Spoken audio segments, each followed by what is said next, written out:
Welcome back to another episode of Rock Boys Football. Dill. BYU goes on the road, arguably plays their worst game of the 2024 season, and figures out a way to win in Retzlaff Stadium. Obviously, a very hard place to play. At a certain point, you just got to start giving this respect to BYU. I mean, they know how to win football games, and that's something that you see a lot of good college football teams that figure out how to lose football games. BYU's a good college football team that knows how to win. That's my biggest takeaway coming out of this one. Until it's been a blast talking this program. My relationship with the BYU fans has been, a little bit of a roller coaster. Where to start 2024, when we're talking about this team in August, I look at that team and say, I don't think they're going to be great in the Big 12. Then they keep winning football games. And at some point, you just have to give a ton of respect to this program. It's been a blast talking this team. To the BYU fans, we can't thank y'all enough. The amount of support y'all have shown the fellas the last couple of weeks, it means the world. We're having a blast talking this team. Appreciate you guys. If y'all do enjoy the content, consider subscribing to the channel. Let it fly in the comment section. A lot of different takeaways that you can have coming out of that football game. Dill, I'll give you the T-box. Let's start with this BYU offense. It struggled at times. Anytime you go 1 of 12 on third down and figure out a way to win a football game, that is just a golf clap to the whole BYU program. Dill, it was sloppy and choppy on offense at times, but they figured out a way to get it done. Honestly, it got off the rails a little bit after that second quarter because I just don't think this BYU team is particularly well designed to play from behind when they can't run the ball. Because it felt like when Utah was able to pin their ears back and really rush the passer, BYU's offensive line really started to deteriorate. Because in the first portion of that game, I thought physically they kind of held their own against a Utah defensive line that I think is one of the better in the conference, arguably one of the better units in the country. So again, I think BYU's offense can work really, really well when they're playing from a lead, not even playing from a lead, just playing from a position where they can run it the way they want to run it, where they're working play action, using Retzlaff in the run game, using Martin in the run game, using their wide receivers in the run game. Then their offense, I think, can click. I just think they got into a point when that second half or that second quarter, when they got down like that, it just kind of started to get really choppy. And it's just not how BYU wants to operate on offense. And quite frankly, you can say that with just about any team in the country. Like BYU wants to be two-dimensional. They want to run the football. They've been running the football extremely well heading into this game. And then they've also been working play action. And Jake Retzlaff off of play action is very, very good. They just kind of couldn't get to that stuff in the second half because they were down a couple scores late in this football game and kind of had to go to that drop back passing attack, where Utah was, like you said, able to pin their ears back and get after the passer. That it was kind of uncomfortable waters, if you will, especially being on the road, like how loud that stadium is and the environment, hard to hear the snap, hard to get in your pass pro sets. Again, my biggest takeaway is that you kind of got into uncharted, uncomfortable waters and still figured out how to do it late in the fourth quarter. Evaluating Jake Retzlaff, Dill, I always say this for he's must-watch TV. He is so fun to watch at the quarterback position, and you're just seeing this kid get better. And again, was it his best football game that he's played? Absolutely not. I think that had a large part to do with just being down late in this football game. And you got to give respect to this Utah defense. As bad as Utah has been specifically on offense, this is still one of the best defenses. It's the best defense in the Big 12, probably one of the best defenses in the country, or one of the best defenses in the country. Jake Retzlaff, evaluating his performance, I mean, he kind of came up big when he needed to late in that football game.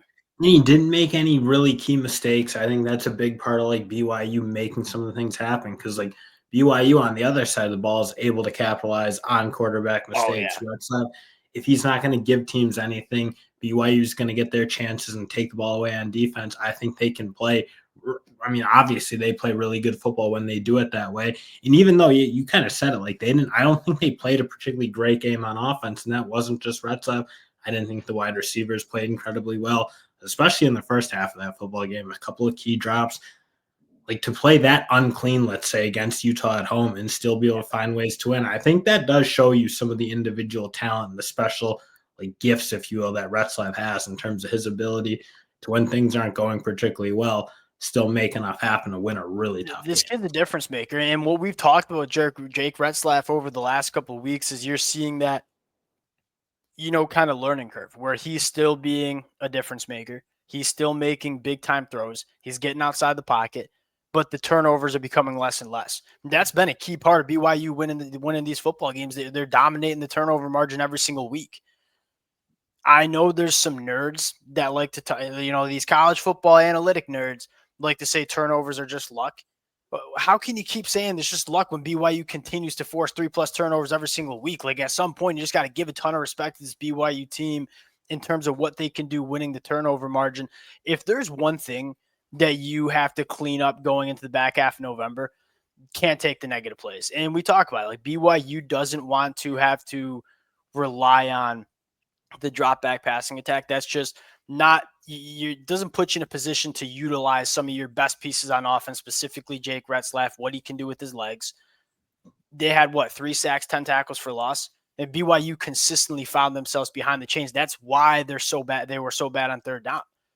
If you can do a better job staying on schedule, that's when this BYU offense becomes so difficult to defend in terms of how many different ways they can put pressure on an opposing defense.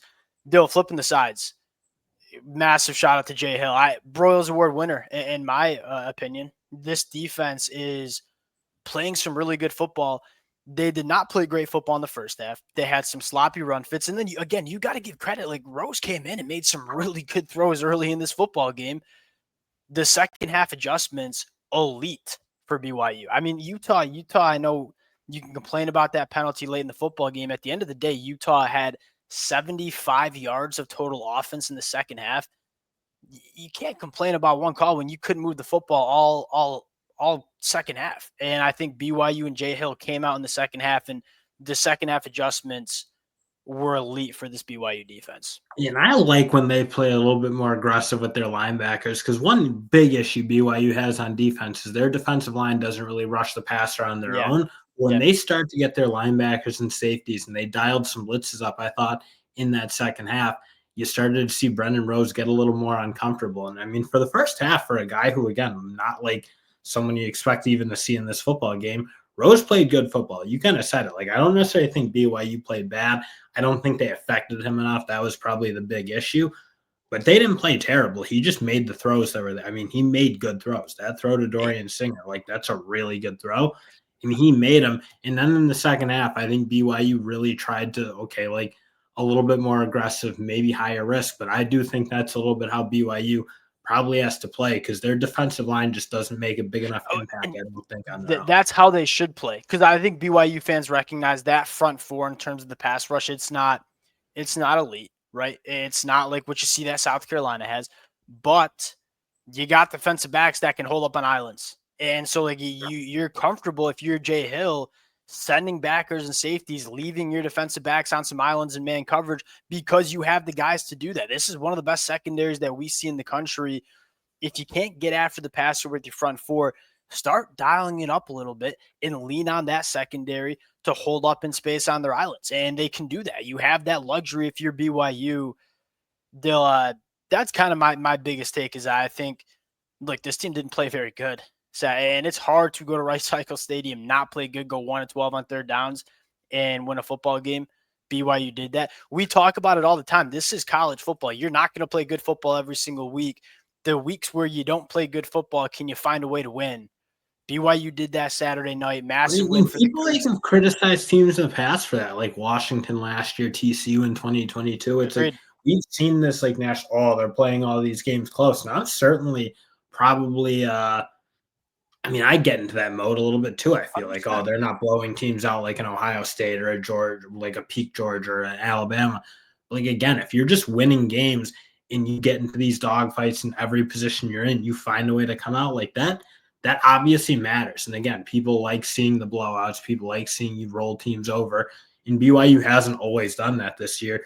But again, they're still 9-0, and they've had some tests. Like, they've had some games where it's like, I mean, even this one, obviously, like, where they could go either way. People forget this team went on the road and beat SMU week 2.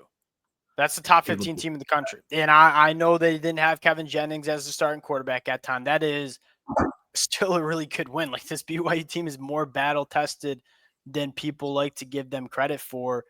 The Cougs continue to roll. We'll close it there. Again, BYU fans, it's been a blast talking ball with y'all in the comment section. Appreciate you guys rocking with it. If y'all do enjoy the content, consider subscribing to the channel. Appreciate you guys. We'll talk to y'all later.